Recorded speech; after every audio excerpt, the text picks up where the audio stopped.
शेतकऱ्यांच्या संपूर्ण कर्जमुक्तीसाठी, शेतमजुरांच्या हक्कासाठी, दीनदलित वंचित दिव्यांगाच्या हक्कासाठी गेल्या 4 दिवसापासून राष्ट्रसंत तुकडोजी महाराजांच्या या पावन भूमीमध्ये ज्यांनी बेमुदत अन्नत्याग आंदोलन सुरू केलं, असे आपल्या सगळ्यांचे लाडके नेते, मित्र, आमचे मोठे बंधू माननीय बच्चूभाऊ कडू, आणि या आंदोलनाला पाठिंबा देण्यासाठी मोठ्या संख्येने उपस्थित असलेले सगळे शेतकरी, शेतमजूर आणि सुजाण नागरिक, किंबहुना या स्वातंत्र्याच्या लढाईतले आपण सगळे क्रांतिकारक असं म्हटलं तरी काही वावगं ठरणार नाही. भावांनो, क्रांतिकारी शेतकरी संघटनेचे प्रदेशाध्यक्ष राजकुमारजी कसबे यांनी या ठिकाणी भूमिका संघटनेची मांडली. बच्चूभाऊंच्या आंदोलनाला पाठिंबा देण्यासाठी, किंबहुना या लढ्याला बळ देण्यासाठी क्रांतिकारी शेतकरी संघटनेचा संस्थापक या नात्यानं आणि शेतकऱ्याचा पुढारी या नात्यानं मी खऱ्या अर्थानं आज या ठिकाणी आलो आहे. ही लढाई बच्चूभाऊंनी हाती घेतली आहे. ती लढाई आम्ही सगळे वेगळ्या वेगळ्या भागात लढत असतो. मी गेल्या महिन्याभरापासून महाराष्ट्राचा दौरा करतोय. शेतकऱ्यांच्या कर्जमुक्तीसाठी, हक्काच्या पीक विम्यासाठी, शेतमजुरांना सुरक्षा मिळावी म्हणून महाराष्ट्रातल्या 19 जिल्ह्याचा दौरा करून आज बच्चूभाऊंच्या आंदोलनामध्ये सहभागी होण्यासाठी मी या ठिकाणी आलो आहे. काय झालं, या राज्यामध्ये शेतकरी पोरका झालेला आहे. शेतकऱ्यांना असं वाटतं की आता आमचा कोणी वाली नाही, आमच्यासाठी कोणी बोलणारा नाही, अशी भावना या राज्यातल्या शेतकऱ्यांची तयार झाली. आणि अशामध्ये बच्चूभाऊंनी एक आशेचा किरण, एक आश्वासक आंदोलन या उपोषणाच्या, अन्नत्यागाच्या माध्यमातून या ठिकाणी उभं केलं. काय आहे, आता मलाही चळवळीमध्ये 22 वर्ष झाले मी काम करतो. बच्चूभाऊंचा माझा खूप जवळचा स्नेह आहे. काय होतं, आम्ही उपोषणाला बसलो की सगळे लोक, परिवाराचे तुमच्यासारखे लोक आम्हाला समजावून सांगतात की आता शेवटचं उपोषण पुन्हा करायचं नाही, आणि आम्ही म्हणतो की आता हे शेवटचं. पण नंतर ही सगळ्या लोकांवरचा अन्याय आणि हे सगळं बघितलं की मनामध्ये तिडीक येते, राग येतो, आणि मग पुन्हा आम्ही उपोषणाचा हत्यार बाहेर काढतो. मी तुम्हाला सांगतो, सगळ्यात कठीण आंदोलन जगाच्या पाठीवर जर काय असेल तर उपोषण आणि अन्नत्याग आहे. सगळ्यात कठीण आंदोलन.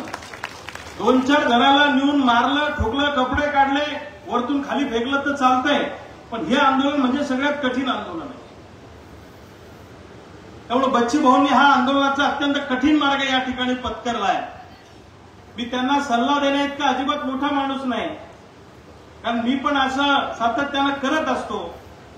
माझ्या घरचे तर माझ्याकडून शपथ घालून घेतात की शपथ सांगा तर पुढे उपोषण करणार नाही. आणि बच्चूभाऊंचं आंदोलन, उपोषण हे अत्यंत प्रामाणिकपणे असतं. आज महाराष्ट्रातला शेतकरी मरणाच्या दारात उभा आहे. रोज दिवसाला 10 शेतकरी आत्महत्या करतायत, असं खुद्द एका कॅबिनेट मंत्र्यांनी विधानसभेच्या सभागृहामध्ये सांगितलंय. आणि असं असताना या राज्यातलं सरकार शेतकऱ्यांचं अस्तित्व संपवण्याच्या दिशेनं, चळवळी संपवण्याच्या दिशेनं निघालेलं आहे. इंग्रजांच्या पेक्षा सुद्धा भयंकर दादागिरी आणि दहशतीचं काम हे सरकार या ठिकाणी करत आहे. म्हणजे इंग्रज किमान ओळखू येत होते, गोरे होते.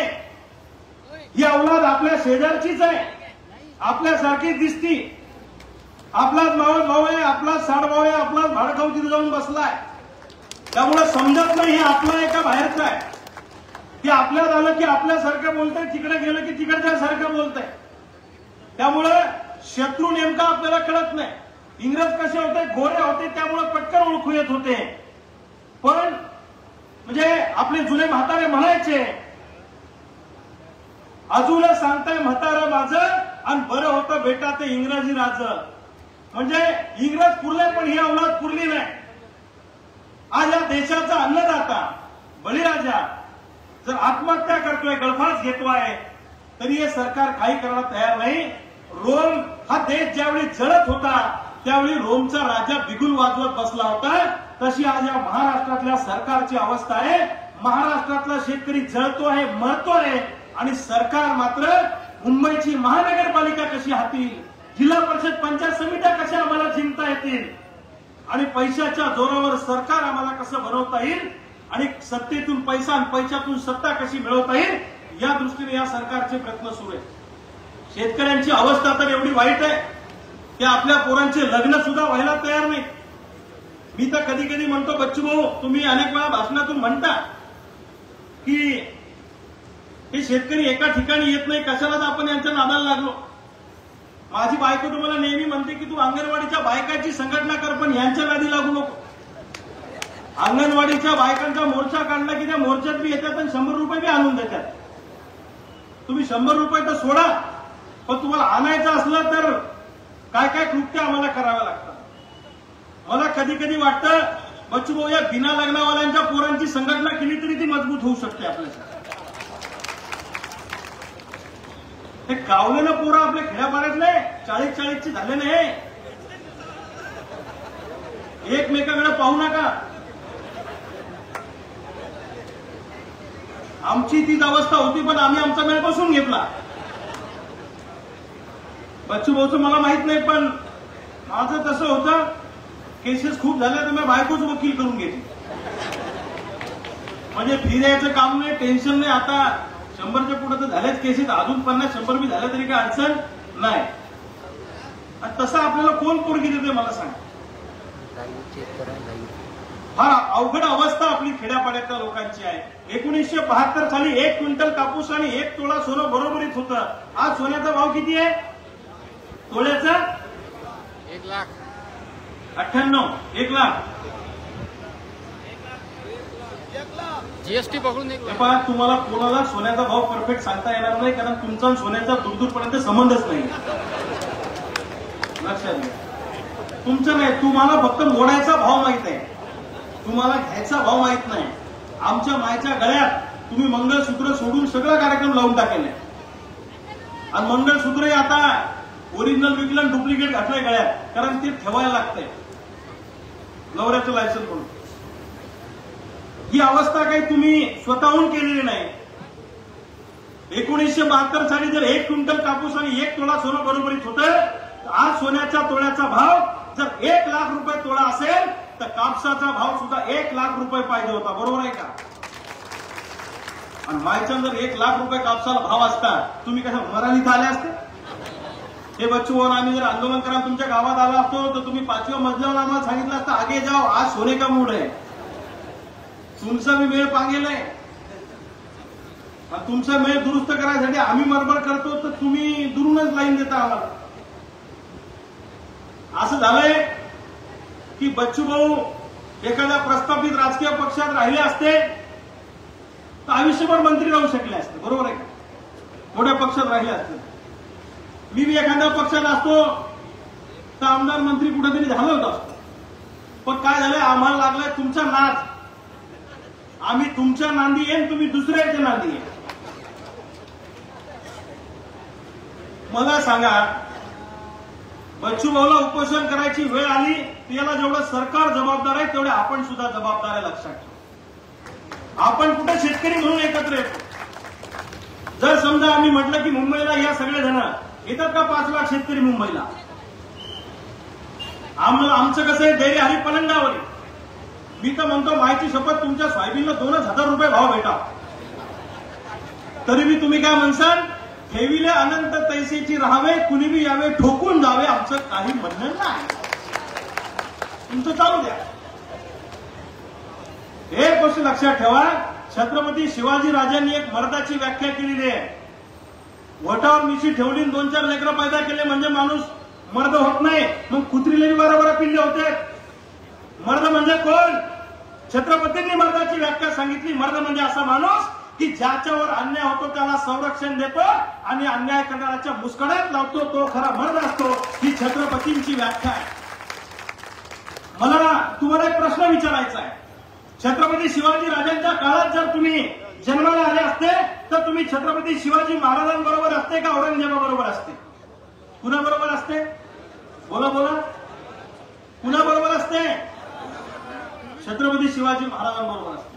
आज जर छत्रपती शिवाजी महाराज जिवंत असते तर महाराज या लुटणाऱ्यांच्या बाजूने असते का गावगाड्यातल्या शेतकऱ्यांच्या बाजूने असते? शेतकऱ्यांच्या बाजूने असते. मग तुम्ही ठरवून घ्या तुम्हाला कुणाच्या बाजूने राहायचं आहे. आज आपल्यातले अनेक लोक या सत्ताधारी पुढाऱ्यांची हुजरेगिरी करतायत, सत्ताधारी पुढाऱ्यांची चमचेगिरी करतायत. ही जी चमचेगिरी करणारी सत्ता लोलूप मंडळी आहे ना, ही जर छत्रपती शिवाजी महाराजांच्या काळात असते तर हे सगळे औरंगजेबाच्या दरबारातले हुजरे असते. लक्षात ठेवा, हा इतिहास लिहिला जाणार आहे. ज्यावेळी बच्चू कडू मोजरीला तुकडोजी महाराजांच्या पवित्र ठिकाणी उपोषणाला बसले त्यावेळेचा इतिहास लिहिला जाणार आहे. या राज्याच्या शेतकरी आंदोलनाचा इतिहास ज्यावेळी आपल्या नातवाला पंतवाला शाळेत शिकवला जाईल, ते पोरगा दुपारच्या सुट्टीत 4थ्या वर्गातलं पोरगे घरी येईल आणि त्यावेळी आपण म्हातारे झालेलो काठी टेकवत ओट्यावर बसलेला असू, त्यावेळी ते बारकं पोरगा आपल्याला विचारेल, बाबा बाबा ज्यावेळी शेतकरी कर्जमाफीचं आंदोलन महाराष्ट्रामध्ये पेटलं होतं, राष्ट्रसंत तुकडोजी महाराजांच्या पवित्र भूमीमध्ये बच्चू कडू नावाचा एक माणूस उपोषणाला बसला होता. त्यावेळी फार मोठं आंदोलन झालं, जाळपोळ झाली, दंगली झाल्या, गोळीबार झाला, लाठीचार्ज झाला. त्या आंदोलनात आजोबा तुम्ही कुठे होते? हो बरोबर आहे, बच्चू कडून आंदोलन केलं, पण पोलिसाचा मार खायच्या धाकानं मी घराचा दरवाजा बंद करून तुझ्या आईजवळ झोपेल होतो. व्हायचं ते पोरग तुमच्या तोंडावर थुकल, किंबहुना ते जास्त स्वाभिमानी असलं तर मुतल. लक्षात घ्या. पण त्या पोराने विचारल्यावर तुम्ही जर सांगितलं की हो बच्चू कडू उपोषणाला बसले होते, त्या आंदोलनामध्ये मी 7 दिवस होतो, पोलिसाची गोळी मला लागली होती का पोलिसाची लाठी मला लागली होती, त्या इतिहासाच्या 80 नंबरच्या पानावर 4थ्या वेळेत तुझ्या आजोबाचं नाव लिहिलंय, त्या पोराची कॉलर टाईट होईल, ते शाळेत जाऊन सांगेल की माझा बाप माझा आजोबा या शेतकरी आंदोलनातला क्रांतिकारक आहे. तुम्हाला ठरवायचं आहे. एक तर तुमच्यासाठी लढणारी माणसं आता फार कमी राहिलीत, लक्षात ठेवा. आणि तुम्ही जर बच्चूभाऊंच्या आंदोलनाच्या पाठीशी आपण सगळे शेतकरी राहिलो नाही तर मग मात्र आपलं काही खरं नाही. ही गोष्ट लक्षात ठेवा. लढणारा माणूस लढत असतो, पण त्याच्या पाठीवर थाप टाकणारा आणि पाठिंबा देणारा माणूस सुद्धा तितकाच महत्वाचा असतो. ही गोष्ट लक्षात ठेवा. अरे पहिल्या वर्गातलं 2ऱ्या वर्गातलं पोरगं जर का शाळेत पहिल्या नंबरमध्ये आलं, मेरिटमध्ये आलं, चांगले मार्क मिळाले, सगळ्या गावानं कौतुक केलं, पण आई बापानं जर का पाठीवर थाप टाकली नाही तर त्या पोराला पहिल्या येण्याचं काही आनंद होत नाही. लक्षात ठेवा. तुमच्या आमच्यासाठी हा माणूस जीवाची बाजी लावून लढतोय आणि अशा परिस्थितीमध्ये आपलं कर्तव्य आहे की 100 वर्ष कुत्र्यासारखा आणि कुठल्या तरी पुढाऱ्याची लाचारी करून जगण्यापेक्षा कमी दिवस जगू, पण शेतकऱ्यासाठी पोलिसाच्या बंदुकीच्या गोळीत मरू, हा निर्धार आपल्याला सगळ्यांना या ठिकाणी केला पाहिजे. बच्चू भाऊंना आपल्या सगळ्यांच्या वतीनं मी विनंती करीन, तुमचा जीव आमच्यासाठी खूप महत्वाचा आहे. अर्थात हे उद्योग मी पण करतो, पण तुमचा जीव आमच्यासाठी महत्वाचा आहे. लाख मेले तरी चालतील, पण लाखाचा पोशिंदा जगला पाहिजे. लक्षात ठेवा, लढणारी माणसं जिवंत राहिली पाहिजे. मी म्हणतो 1-2 दिवस काय सरकार करते बघा, नाही तर उपोषण गांधींच्या मार्गाने मांडलं, 2-3 दिवसानं भगतसिंगाच्या मार्गाने मुंबईत चाल करायला चला, आम्ही सगळे तुमच्या बरोबर यायला तयार. असं केल्याशिवाय पर्याय नाही. जिथं गांधींची भाषा समजत नसेल तिथं भगतसिंगाची भाषा वापरावी लागेल.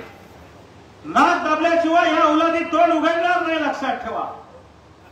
त्यामुळं जनतेची ताकद खूप मोठी आहे, सामान्य माणसाची ताकद खूप मोठी आहे. 1977 साली जेव्हा इंदिरा गांधींनी आणीबाणी लावली होती, माणसं रस्त्यावर आली की 1.5 वर्ष तुरुंगात टाकली इंदिराजींनी. त्या काळामध्ये बिहारमध्ये एक विद्यार्थ्यांचं आंदोलन सुरू झालं. लोकनायक जयप्रकाश नारायण नावाचा माणूस आमदार नव्हता, खासदार नव्हता, ग्रामपंचायतचा सदस्य नव्हता, पण जयप्रकाश नारायण एक आंदोलन करणारे कार्यकर्ते होते. त्यांना त्या विद्यार्थ्यांनी बोलावलं आणि सांगितलं जेपी, त्यांना जेपी म्हणायचे, आमच्या विद्यार्थी आंदोलनाचं नेतृत्व तुम्ही करा. जेपींनी त्यांना काय अटी घातल्या, शर्ती घातल्या, त्या आंदोलनाचं नेतृत्व केलं. दुष्काळाच्या काळातलं बिहारचं 1977-78चं आंदोलन जेपींच्या नेतृत्वाखाली सगळ्या देशामध्ये एवढं पेटलं या देशामध्ये आणीबाणीच्या विरोधामध्ये स्वतःहून लोक 2-2 वर्ष तुरुंगात गेले आणि इंदिरा गांधीचं सरकार जाऊन या देशामध्ये मोरारजी देसाईंचं सरकार आणलं. हे काम लोकनायक जयप्रकाश नारायण नावाच्या माणसाने करून दाखवलं. जनतेची ताकद खूप मोठी आहे, लक्षात ठेवा. सामान्य जनतेची ताकद फार मोठी आहे. तुम्ही आम्ही जर ठरवलं ना तर या पुढाऱ्यांना रस्त्यावर सुद्धा आपण फिरू देऊ शकणार नाही, लक्षात ठेवा. आणि हे आंदोलन नुसते अमरावतीत होऊन चालणार नाही, तर अख्ख्या महाराष्ट्रातला शेतकरी ऊसावाला सुद्धा आला पाहिजे, कांद्यावाला सुद्धा आला पाहिजे, सोयाबीन कापूसवाले तर आपण आहेतच. त्यामुळे सगळ्या पिकाचा शेतकरी फक्त कर्जमाफीच्या मुद्द्यावर एका ठिकाणी येऊ शकतो. त्यामुळे महाराष्ट्रातल्या शेतकऱ्यांना मी आवाहन करतो आपल्या माध्यमातून की वेळ आता भांडण्याची, ही वेळ आता लढण्याची. सगळ्यांनी एकत्र या, सगळे मतभेद बाजूला ठेवू आणि या आंदोलनाचा आपण भाग होऊ. असं केल्याशिवाय पर्याय नाही. मरताव क्या नाही करता, तशी मी तुम्ही मरणारच आहे. मरणार म्हणजे आता आपल्यावर मरायचीच वेळ आलेली आहे. जो माणूस आत्महत्या करू शकतो तो माणूस कोणालाही मारू शकतो, लक्षात ठेवा. मरताव क्या नाही करता, तशी वेळ आज आलेली आहे. आणि हे सरकारमधले लोक भित्रे आहेत. हे दोनच लोकांना भितात, एक तर तुम्हाला भितात आणि घरी बायकोला भितात. तुम्हाला याच्यासाठी भितात की तुम्ही बटन दाबून कधी खुर्ची उतानी करू शकता, आणि बायकोला याच्यासाठी भितात की या पुढाऱ्यांचे सगळे लफडे त्यांच्या बायकांना माहीत असतात. बायकोशी भांडण झालं तर बायको कधी रस्त्यावर येऊन पत्रकार परिषद घेत सांगता येत नाही, म्हणून हे बायकोला घाबरत असतात. तशी ही सगळ्यात भित्री जात आहे. यांना वठणीवर आणणं काही कठीण गोष्ट नाही. या सरकारमधल्या लोकांना वाटत असेल की बच्चू कडू आमदार नाही म्हणून आम्ही त्यांचं आंदोलन मोडू शकतो. लक्षात ठेवा, आंदोलन करायला, चळवळ करायला आमदार खासदारच होणं काही कंपल्सरी नाहीये. पण झाले असते तर अधिक चांगलं झालं असतं. सभागृहामध्ये आयुध वापरता येतात. मी पण थोडशाक होता राहिलो. थोडसं आमचं बच्चू भाऊचं बजेट नव्हतं, नाही तर मायच्या मी झालो असतो बच्चू. ते आता आपलं बजेट त्यावेळेला बरोबर बसलं नाही. तुम्ही मला पाठिंबा दिला असता तर मायच्या मला वेळ बसला असता. पण आता ठीक आहे, तुमचं पांगलं आमचं पांगलं पण काही हरकत नाही. आणि आमदारकी खासदारकी मिळाली नाही म्हणून आपण काही पाय खुरून मरणार आपले थोडीच आहे. आपला बाप काही आमदार नव्हता, आपला बाप काही खासदार नव्हता, आपला बाप काही मंत्री नव्हता, लक्षात ठेवा. त्यामुळे आमदार खासदार किती आहे, आमदार किती आहे महाराष्ट्रात? 288 विधानसभेच्या सभागृहात. वरच्या सभागृहात किती 78 का 77 आहे. पण तुम्हाला 50 आमदाराची नावं माहित आहे का? पण बच्चू कडूचं नाव 288 ला माहित आहे, 78 लोकांना माहित आहे. मी बी मंत्रालयात जातो, माहिती शपथ, हे 5-25 आमदार दिल्ली लावून मला भेटून जाते. ते गेल्यावर मी विचारतो याचा मतदारसंघ कोणता आहे. हा आपल्याला काय माहिती ते कुणीकडचं आहे. एक दिवस मी एका घरी बसलो, आम्ही चहा घ्यायला, हे मोठे लोक बसले होते. ते बाजूला एक माणूस होता. ते मला म्हणले, रवी भाऊ तुमचं जमान्यात पाहिजे होतं, तुम्ही चांगले मतं घेतले, थोडक्यात हुकला. हो ना म्हणलं, हुकला आमचं जरा लोकसभेला. म्हणलं तुम्ही कुठे ते काका म्हणजे मी आमदार हो ना. आता अशी परिस्थिती आहे, तुम्ही आमदार असून जर महाराष्ट्रातला माणूस तुम्हाला ओळखत नसेल तर काय चाटायचं त्या आमदारकीला. मी सुद्धा बुलढाण्यात लोकसभेची निवडणूक लढलो. तसं बच्चू भाऊ मला वाटतं 2004 ला एकदा अपक्ष लोकसभेची निवडणूक लढले होते आणि थोड्या फरकाने पडले होते. तसंच आमचं तिकडे झालं.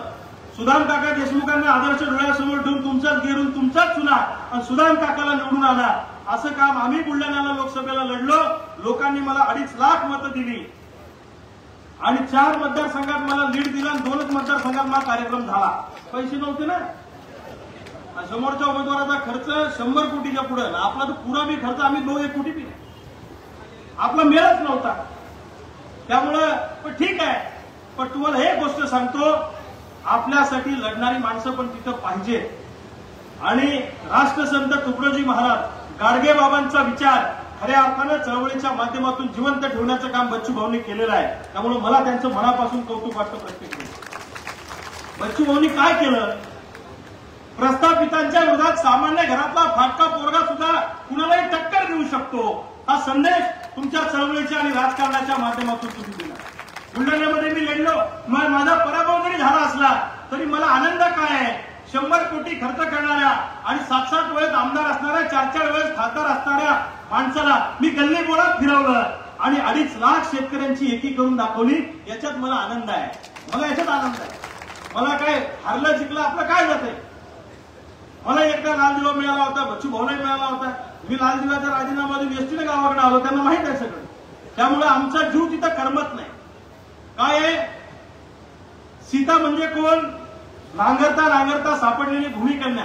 या रावणानं आपल्या सीतेचा भाव मुंबई दिल्लीत नेलाय, म्हणून हनुमान म्हणून या आमदारा खातराला आपण तिथं पाठवतो की सीता शोधून आणा. हे तिकडे गेले, त्या रावणाच्या लंकेत सोन्याची लंका पाहून तिकडच झाले, इकडे आलेच नाही वापस. असे वापस येणारे बच्चूभाऊ सारखे फार कमी लोक आहेत, लक्षात ठेवा. त्यामुळं बच्चूभाऊ सारखी लढणारी माणसं आपण जपली पाहिजे. त्याचा उल्लेख तुम्ही इथं बोलताना केला की राकेश टिकेत यांनी सांगितलं की चळवळीतल्या लोकांना जपा. तुम्हाला मी पुढचं सांगून ठेवतो, या सरकारला संघटना सगळ्या संपवायच्या आहेत येणाऱ्या काळामध्ये.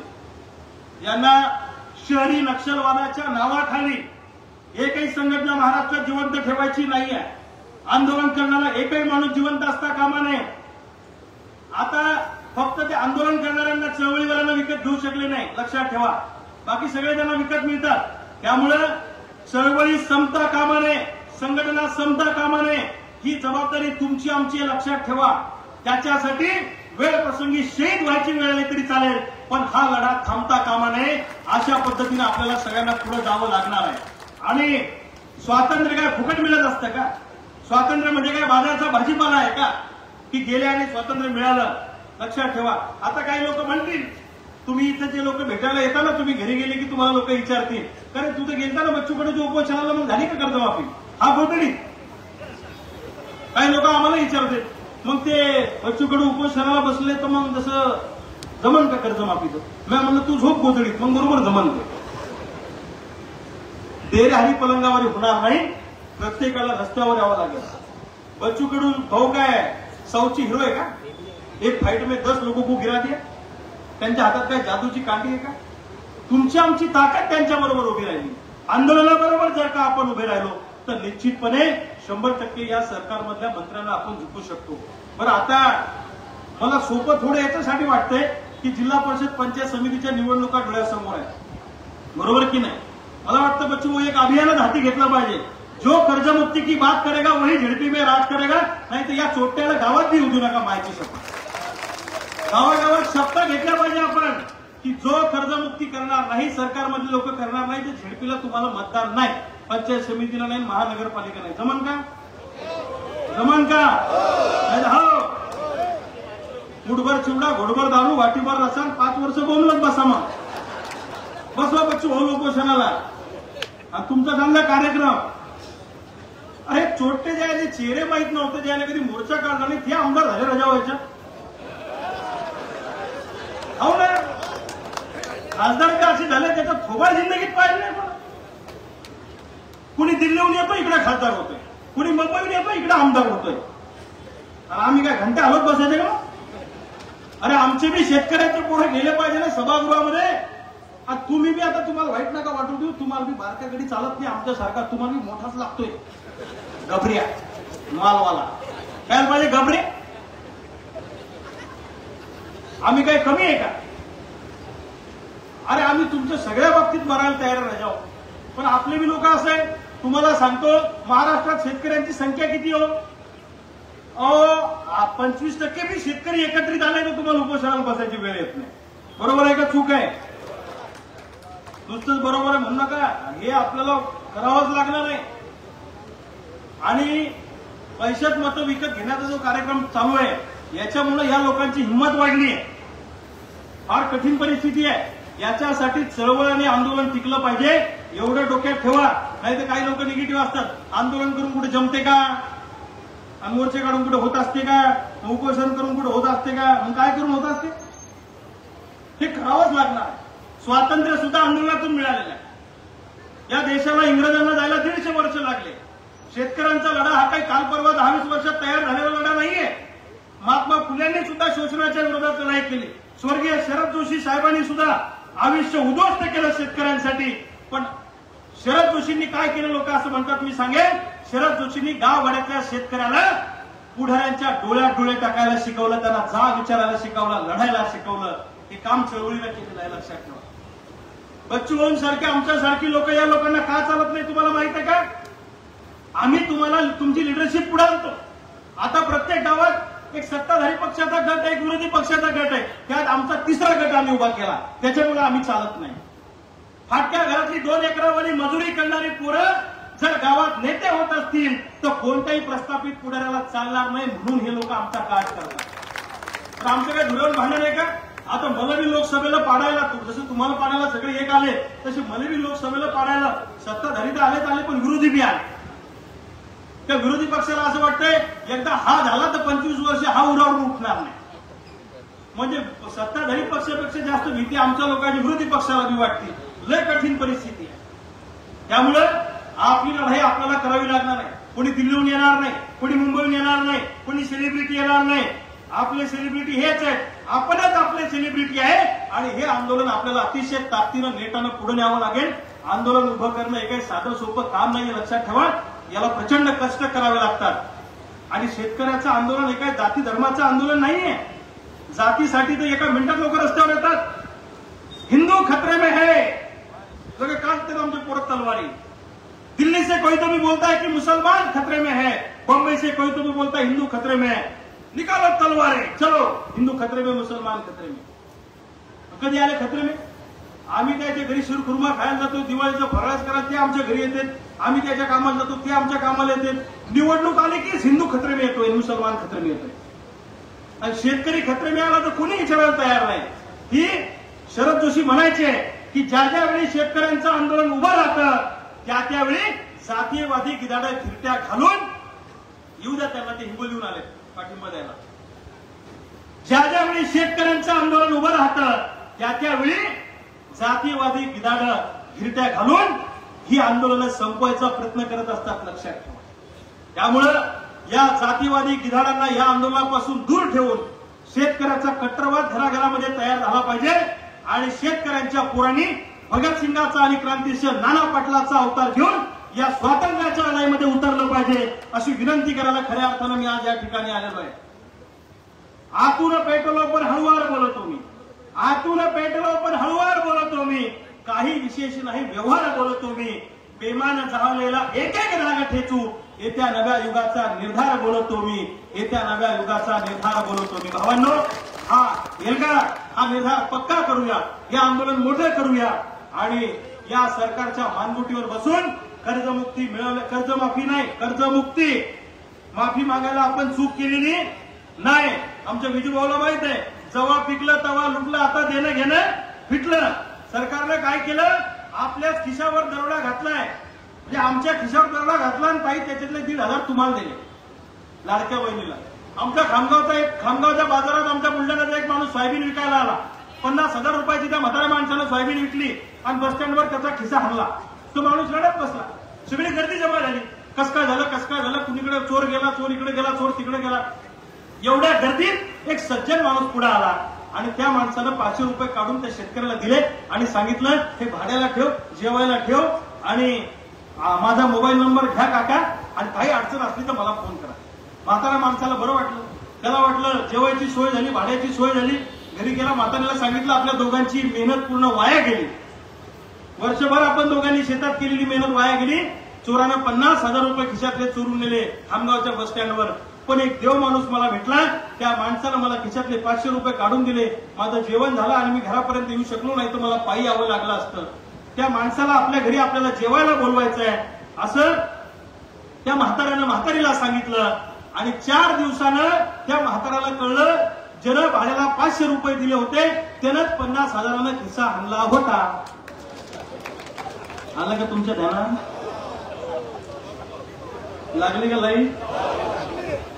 ताई, आमच्या सोयाबीनवर यानं दरोडा घातला, आमच्या कापसावर दरोडा घातला आणि त्याच्यातले 1,500 काढून तुम्हाला दिले. बरोबर आहे का? तसा धंदा हा सुरू आहे. म्हणजे लाखानं हाणायचं आणि 1,500 बहिणीला द्यायचं. मला सांगा, सरकारच्या तिजोरीत पैसे नाही म्हणून आमदारा खासदाराचे पगार थांबले का? मंत्र्यांचे पगार थांबले का? मंत्र्यांवर होणारा सरकारी खर्च थांबला का? अजिबात नाही. जर सरकारच्या तिजोरीत पैसा नाही, महाराष्ट्र संकटात आहे, तर 5 वर्ष एकाही आमदारा खासदाराला, कलेक्टरला, सचिवाला पगार देऊ नका. 5 वर्ष त्यांना तसं जगू द्या जसं आम्ही जगतोय. आणि लस कलेक्टरची अडचण असेल, लस सेक्रेटरीची अडचण असेल तर त्याच्या बायकोला 10-12 म्हशी घेऊन द्या. कलेक्टरच्या बायको रस्त्याच्या सुलपला वळण का फरक पडतो? मरतंय का ते? सांगायचं तात्पर्य असं की आम्हाला पैसे द्यायचे असले की तुमच्या तिजोरीत पैसे नसतात आणि आमदार खासदारांचे पगार करायला मात्र तुमच्याकडे पैसे असतात। आज संध्याकाळी आम्ही पंजाबराव देशमुख साहेबांच्या गावामध्ये पापड गावामध्ये शेतकऱ्यांची प्रचंड मोठी सभा त्या ठिकाणी कर्जमुक्तीच्या मुद्द्यावर घेतलेली आहे। आज अमरावती जिल्ह्यातच आम्ही शेतकऱ्यांना भेटतोय आणि या आंदोलनाला बळकटी कशी मिळेल या दृष्टीनं आम्ही प्रयत्न करणार आहे। राह में खतरे बहुत है, ठहरता कौन है? राह में खतरे बहुत है, ठहरता कौन है? मौत कल क्यों आज आ जाए, डरता कौन है? तेरे लश्कर के मुकाबिल मैं अकेला हूं मगर फैसला मैदान में होगा, मरता कौन है? फैसला मैदान में होगा, मरता कौन है?